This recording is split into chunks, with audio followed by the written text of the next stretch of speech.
नमस्कार दोस्तों, आपका स्वागत है अपनी YouTube चैनल PFP में। आज हम HDFC लाइफ के बारे में चर्चा करने वाले हैं। स्टॉक पिछले एक साल में 27% नीचे आ चुका है, लेकिन अब भी कोई खास रिकवरी देखने को नहीं मिली है। स्टॉक अपने 52 वीक लो से मात्र 5-6% ही ऊपर ट्रेड कर रहा है। तो ऐसे सिचुएशन में एज ए रिटेलर हमें क्या करना चाहिए, इसके बारे में आज हम चर्चा करने वाले हैं। सबसे पहले कंपनी के फाइनेंशियल ट्रेंड पे नजर डाल देते हैं। आप देख पाएंगे रेवेन्यू आपको कंटिन्यूअसली बढ़ता हुआ नजर आता है और अच्छी ग्रोथ आपको बहुत ही कम समय में देखने को मिली है, लेकिन प्रॉफिटेबिलिटी में ये ग्रोथ रिफ्लेक्ट ही नहीं हो रही है। पिछले 4-5 सालों से आपको सेम लेवल के प्रॉफिट्स दिखाई पड़ते हैं। Already insurance business wafer thin margin पे काम करता है। यहां पर जो मार्जिन था 4% के आसपास था। अभी रेवेन्यू तो डबल से भी ज्यादा हो चुका है, लेकिन प्रॉफिट्स वहीं का वही है। तो मार्जिन आपको आधा होता हुआ नजर आया है। 1.9-1.8% के मार्जिन पे अभी काम हो रहा है। तो क्लियरली बिल्कुल भी अच्छी बात नहीं है कि ऑलरेडी वेफर थिन मार्जिन में भी आपको वेफर आधा होता हुआ नजर आया।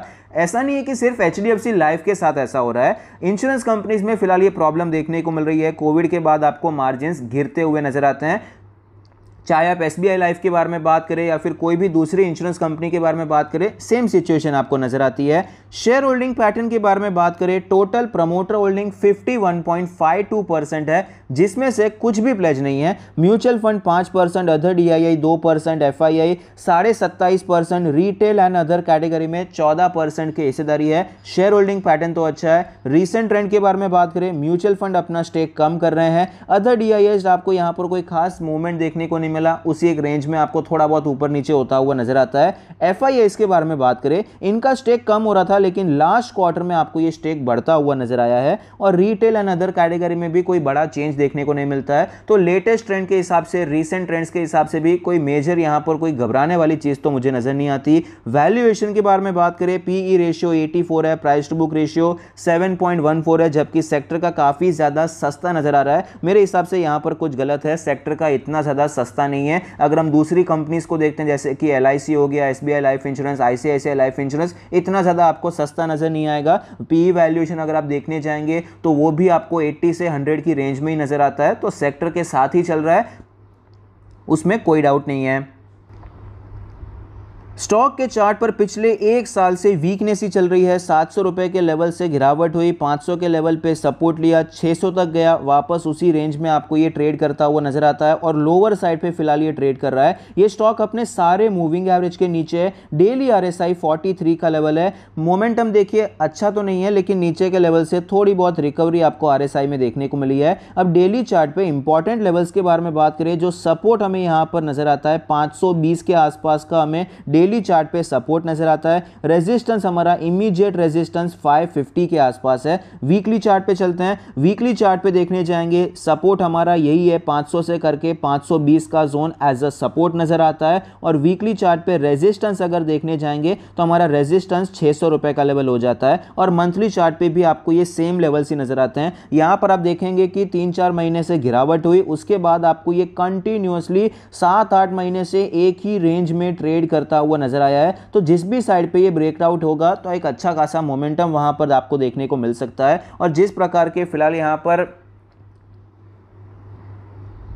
संकेत नजर आते हैं, इतने अच्छे संकेत तो नहीं है। अभी लोअर साइड पे ट्रेड कर रहा है, तो अभी के लिए लोअर साइड पे ब्रेकआउट होने के मतलब ब्रेक डाउन होने के चांसेस बढ़ जाते हैं। तो अब ऐसी सिचुएशन में एज ए रिटेलर हमें करना क्या चाहिए? स्विंग ट्रेड के बारे में बात करें, शॉर्ट टर्म के बारे में बात करें, तो मेरे हिसाब से फिलहाल के लिए अवॉइड करेंगे तो ज्यादा बेहतर रहेगा। लेकिन अगर आप अटेम्प्ट करना चाहते हैं तो करंट मार्केट प्राइस पे अटेम्प्ट करने के बारे में सोच सकते हैं। आपका स्टॉप लॉस बहुत ज्यादा डीप नहीं होना चाहिए। पिछले 2 दिन का जो लो बनाया है 517 का स्टॉप लॉस लेकर आप खरीदारी करने के बारे में सोच सकते हैं। 550 और 560 का ये जो हाई बनाया था, इसके आसपास आप अपना टारगेट रख सकते हैं और स्विंग ट्रेड प्लान करना चाहें तो कर सकते हैं। ज्यादा हैवी जाना मैं आपको सजेस्ट नहीं करूंगा, क्योंकि स्टॉक में इतनी ज्यादा स्ट्रेंथ नहीं है। पोजिशनल ट्रेडिंग के बारे में बात करें, पोजिशनल ट्रेडिंग के लिए अभी फिलहाल तो मैं अवॉइड करना ही ज्यादा पसंद करूंगा, क्योंकि ये सपोर्ट अभी काफी ज्यादा वीक हो चुका है। एक बार यहां से ऑलरेडी बाउंस देखने को मिला, यहां से दूसरी बार बाउंस आया, तीसरी बार बाउंस आया, अब ये 4th टाइम है ये सपोर्ट हमें टेस्ट होता हुआ नजर आता है। 4th टाइम नहीं तो भी ये सपोर्ट भी देखने जाएंगे तो भी तीसरी बार आपको ये टेस्ट होता हुआ नजर आया है।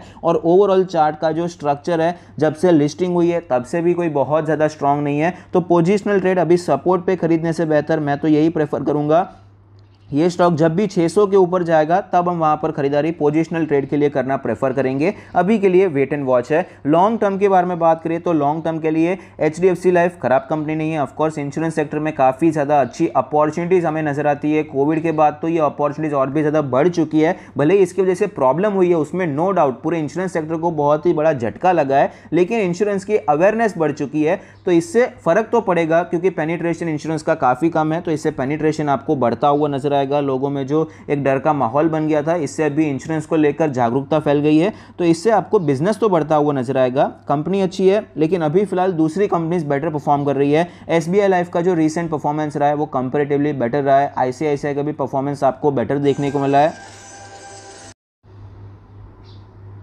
तो इस चीज़ को ध्यान में रखते हुए फिलहाल के लिए एचडीएफसी लाइफ में इन्वेस्टमेंट पर्पस के लिए भी मैं पर्सनली स्टॉप लॉस लेना यहाँ पर ज़्यादा प्रेफर करूँगा। तीन चीज़ें होती है, या तो हम फंडामेंटल्स पे बैट करते हैं, वैल्यूएशन पे, या फिर टेक्निकल्स पे। तीनों चीज़ों को देखकर हम यहाँ पर अपना डिसीजन लेते हैं। टेक्निकल्स को कई लोग अवॉइड करते हैं, जो कि फंडामेंटल्स और वैल्यूएशन पे बहुत ज़्यादा अच्छे माहिर होते हैं, वहाँ पर वो इन दो चीज़ों पर ही फोकस करते हैं, लेकिन मैं पर्सनली तीनों चीज़ों पर फोकस करना पसंद करता हूँ। मेरे हिसाब से फंडामेंटल्स ओवरऑल लॉन्ग टर्म के लिए अच्छी है, कंपनी एकदम बकवास है ऐसा मुझे नहीं लगता है।